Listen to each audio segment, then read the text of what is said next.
اچھی صحبت دین آدمی سیکھتا ہے،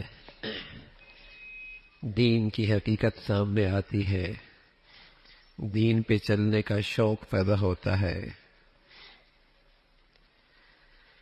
ایسی مجالس یہ ہماری زندگی کی ضرورت ہے، تو ہمیں ہمیشہ آنے والوں کو اللہ کا شکر ادا کرنا چاہیے، اور ہمیشہ اپنا اس احساس کو اور اس نیت کو سامنے رکھنا چاہیے کہ ہم آ رہے ہیں اپنی اصلاح کی خاطر۔ بسا اوقات آدمی اچھی صحبت میں بیٹھتا ہے اور کورا رہتا ہے۔ بعض ایسے لوگ تھے جنہیں اللہ کے نبی جیسے ذات کی صحبت ملی ہے، اور آپ کی صحبت میں آ کے بیٹھتے اور کچھ حاصل کر نہ پاتے۔ ان کے اندر کا نفاق ختم نہ ہوتا، گندگی کی گندگی ختم نہ ہوتی، اس سے بڑھ کر نیک صحبت کیا ہوگی؟ تو علماء نے فرمایا کہ صحبت تو بہت اچھی ہے، برسنے والا بارش کا پانی بہت مفید ہوتا ہے زمینوں کے لیے، لیکن ایک زمین ہے جو باغ کی زمین ہے، وہاں جب وہ بارش کے قطرے پڑتے ہیں تو پھل نکلتا ہے، پھول نکلتے ہیں، پودے اگتے ہیں۔ اور ایک ایسی زمین پر وہی بارش کا پانی جو چٹیل ہے، چٹان ہے، وہاں تو کوئی نہیں سبزہ ہوتا، اور وہاں تو پھل پھول وغیرہ کوئی نہیں نکلتے۔ تو وہ جو آنے والے لوگ ہوتے تھے وہ سخت زمین دل کی رکھتے تھے۔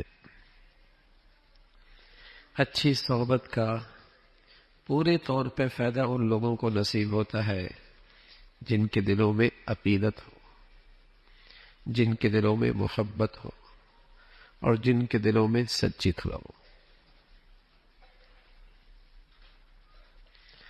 وہ آنے والے نبی کی صحبت میں عقیدت سے خالی ہوتے تھے، محبت سے خالی ہوتے تھے، سچی طلب سے محروم ہوتے تھے۔ مہینوں آپ کی صحبت میں آتے، جیسے آتے ویسے اٹھ کے چلے جاتے، کچھ حاصل نہ ہوتا۔ تو اچھی صحبت کا فائدہ اور اس کا مفید ہونا، اس میں تو کوئی شک نہیں ہے، لیکن اللہ مجھے ایسوں کی صحبت دے دے جن کی میرے دل میں عقیدت بھی ہو، اور جن کی میرے دل میں محبت بھی ہو، اور میں سچی طلب کے ساتھ آؤں۔ تو میرے عزیزو، آدمی بہت کچھ لے کے اٹھتا ہے۔ کئی مرتبہ ایسا ہوتا ہے کہ یوں لگتا ہے میری بیماری ہی وہ تھی جس کا علاج بتایا گیا، میرا تو مسئلہ ہی یہی تھا جو میرے سامنے اس کا حل آ گیا ہے۔ میں تو پوچھنا چاہتا تھا لیکن پوچھ نہیں پاتا تھا، مجلس میں آیا، مجھے اپنے سوالوں کا جواب مل گیا۔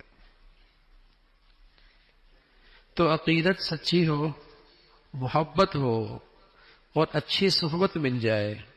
ایک آدمی بیت اللہ ہے، بیت اللہ تو سب کے لیے بیت اللہ ہے، لیکن ایک بوڑھا آدمی 80 سال کی پونجی اکٹھی کر کے، عقیدت کا توشہ لے کر، محبت کی دولت لے کر، سچی طلب کے ساتھ بیت اللہ جاتا ہے، اور زندگی میں ایک ہی مرتبہ حاضری ہوتی ہے اور ولی بن کے واپس لوٹتا ہے۔ اور ایک وہ ہے جو صبح شام وہاں ہوتا ہے، صبح شام اسے دیکھتا ہے، اور مہینوں نہیں سالوں گزر جاتے ہیں، جیسی اس کی نوکری ختم ہو جاتی ہے اپنے علاقے میں آتا ہے، اسے نماز پڑھنے کی بھی توفیق نہیں ہوتی۔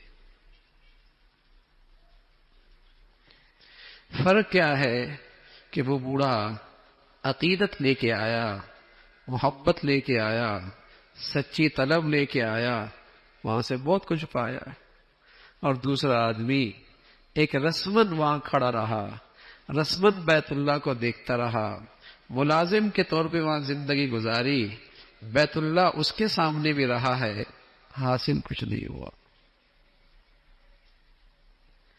تو نیک صحبت، ایک آدمی آتا ہے، اٹھتا بیٹھتا ہے نیکوں کے ساتھ، مہینے سال گزر جاتے ہیں اور بسا اوقات اس کی زندگی میں تبدیلی نہیں آتی، تو اس میں نیک صحبت کا اثر کوئی نہیں. اس میں نیک صحبت کا مسئلہ نہیں، اصل میرے دل کی وہ عقیدت ہے اور وہ محبت ہے اور وہ سچی طلب ہے. اگر وہ نصیب ہو جائے تو بہت کچھ مل جائے گا. اس لیے میرے عزیزو، آپ حضرات دور سے تشریف بھی لاتے ہیں، مجاہدہ بھی ہوتا ہے، مشقت بھی اٹھاتے ہیں، تو اس کا استحضار رہا کرے، اس کا استحضار رہا کرے. کیوں آ رہے ہیں؟ تاکہ جب ہم اٹھیں کچھ لے کے اٹھیں، کچھ لے کے اٹھیں. اور اگر ہمارا یہاں آنا مہینوں سے ہو رہا ہے، سالوں سے ہو رہا ہے، تو ہم احتساب کرتے رہیں کتنی بڑھوتری ہوئی ہے، کتنی بہتری ہوئی ہے، کتنی اللہ رب العزت کی فرما برداری پر آئے ہیں.